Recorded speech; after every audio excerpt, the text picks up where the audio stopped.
Bonjour à toutes et à tous, Youssef Indy, pour ceux qui ne me connaissent pas. Alors je fais cette vidéo qui se situe toujours dans la série de vidéos autour de mon prochain livre, L'autre Zemmour. Alors pour ceux qui ne sont pas au fait, j'ai écrit un livre autour de Zemmour et autour du système derrière Zemmour, qui doit paraître, si Dieu veut, d'ici janvier 2021, mais d'ores et déjà est disponible gratuitement une version courte du livre. Donc, disponible sur le site l'autrezemmour.fr. Vous trouverez le lien dans le descriptif. Donc, vous allez sur le site l'autrezemmour.fr et vous avez la version courte et gratuite du livre, donc de 39 pages, que vous pouvez lire. Voilà, d'ores et déjà, en attendant la sortie. Et n'oubliez pas de vous inscrire à ma chaîne, donc Youssef Indy, à la chaîne YouTube aussi, donc la chaîne YouTube Youssef Indy et la chaîne YouTube L'autre Zemmour, et de vous inscrire à la newsletter sur le site. Ainsi, vous serez informé de la sortie du livre, la version papier du livre. Voilà. Je vous en dirai plus dans les prochaines vidéos. Alors, je fais cette vidéo sur le thème d'Éric Zemmour, donc, mise au point le terrorisme et la guerre civile, suite aux événements récents.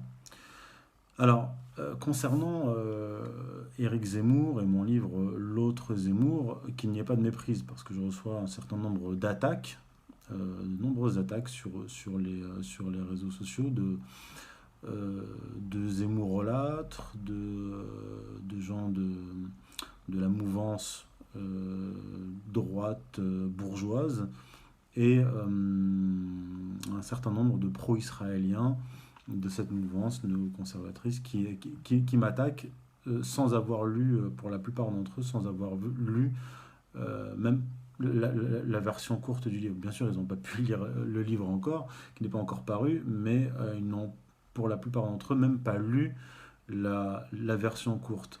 Alors, ce qu'il faut dire concernant ce livre et Éric Zemmour, c'est comme j'ai pu lui dire directement lors d'échanges, je ne considère pas Éric Zemmour comme étant au sommet d'un système, au sommet du pouvoir, ou comme étant un producteur d'idéologie. Dans le livre, je mets en évidence qu'il ne se fait que le porte-parole, le héros d'une idéologie qu'il précède, néoconservatrice, on peut appeler ça le néoconservatisme, qui vient des milieux juifs trotskistes américains et qui a été emporté ensuite en France. Et je mets aussi en évidence dans l'ouvrage, d'ailleurs dès le préambule de l'ouvrage, qu'Éric Zemmour est une fabrication médiatique protégée par une partie des oligarques français et aussi d'origine étrangère. Ce n'est pas un secret. Ce sont les gens qui le payent, qui le rémunèrent, qui lui versent son salaire, plusieurs dizaines de milliers d'euros par mois, plus les millions d'euros en droit d'auteur. Et en échange de ce salaire important, ces rémunérations, cette couverture médiatique qui lui permet de vendre de nombreux livres, il prend des risques. C'est-à-dire que dans cette hiérarchie, en réalité, Éric Zemmour, qui est d'extraction modeste, c'est un juif du Maghreb issu d'un milieu modeste, et est une sorte de tirailleur pour cette oligarchie. Alors ils lui font prendre, à mon sens, des risques inconsidérés, des risques qu'il prend lui-même avec ses provocations répétitives, des fois même guignolesques, qui ne correspondent pas vraiment en fait à son niveau d'éducation et sa culture. Donc, pour résumer, Éric Zemmour est un salarié du système, qui est un tirailleur qui va au feu pour protéger j'en fais la démonstration dans le livre, pour protéger ses employeurs, en fait, en réalité. C'est pousser à la guerre civile ethnique pour préserver cette oligarchie qui le rémunère d'une lutte des classes. Voilà pour ce qui est d'Éric Zemmour. Maintenant, pour ce qui est du terrorisme, vous verrez que c'est lié, notamment dans mon ouvrage. Je vais parler de Manuel Valls, qui a été, dont Éric Zemmour a fait l'éloge il y a quelques semaines sur CNews, et qui est revenu à l'occasion de l'attentat d'Espagne pour pointer du doigt l'islam, comme il le dit. Et il dit que il désigne l'ennemi depuis plusieurs années, à savoir l'islamisme. Le seul problème, c'est que Manuel Valls, en octobre 2015, lorsqu'il était Premier ministre, a signé un contrat d'armement avec l'Arabie Saoudite, qui est le promoteur idéologique et financier du terrorisme international. Donc un contrat d'armement de 10 milliards d'euros à l'époque. Et donc on était dans une époque où l'État français, avec François Hollande à sa tête, Laurent Fabius en tant que ministre des Affaires étrangères, livrait des armes aux terroristes en Syrie. Ceci est totalement documenté.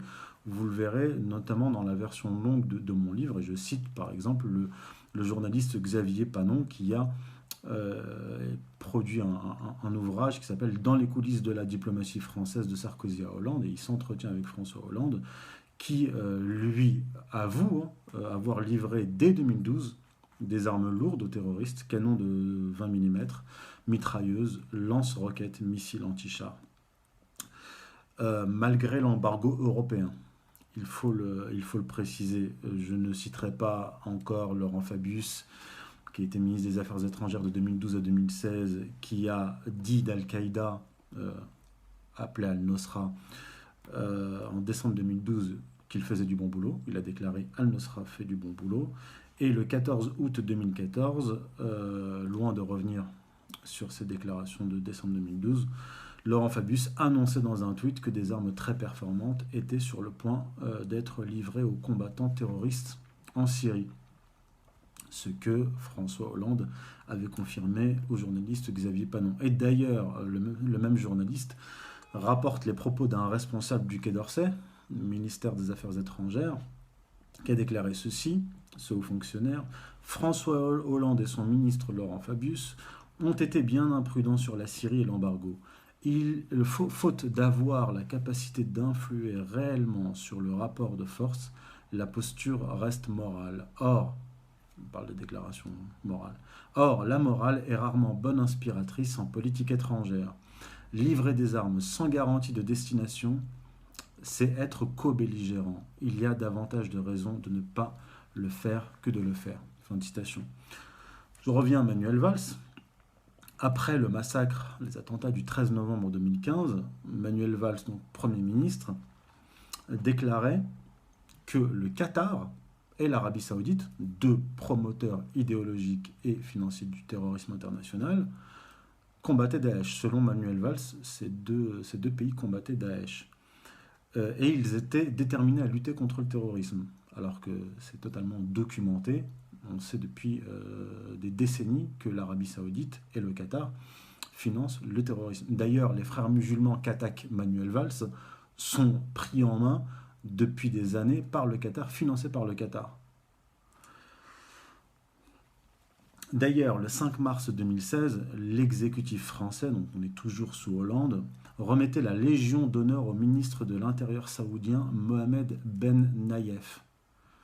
Une légion d'honneur attribuée en toute discrétion avant que l'information ne fuite dans la presse. Et après cette décoration, Manuel Valls expliquait sur RMC: nous avons une relation stratégique avec l'Arabie Saoudite. Bon, ça c'est après la signature du contrat.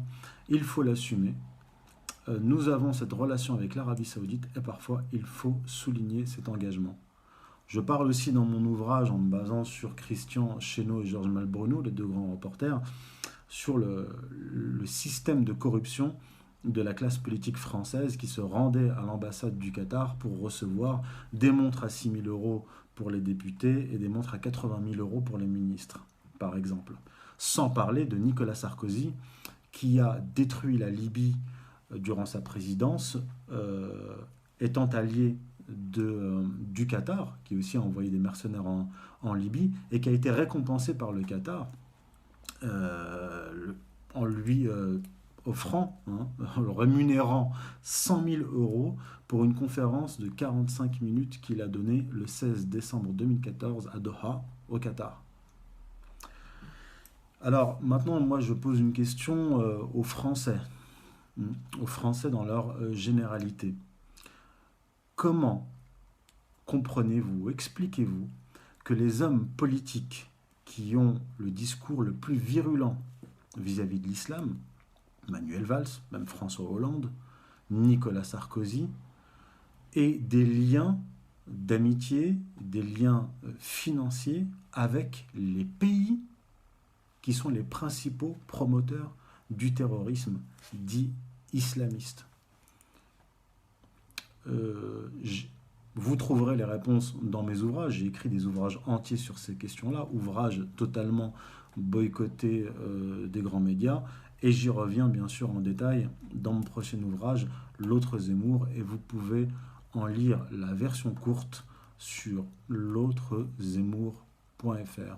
Voilà, je vous dis à bientôt si Dieu veut.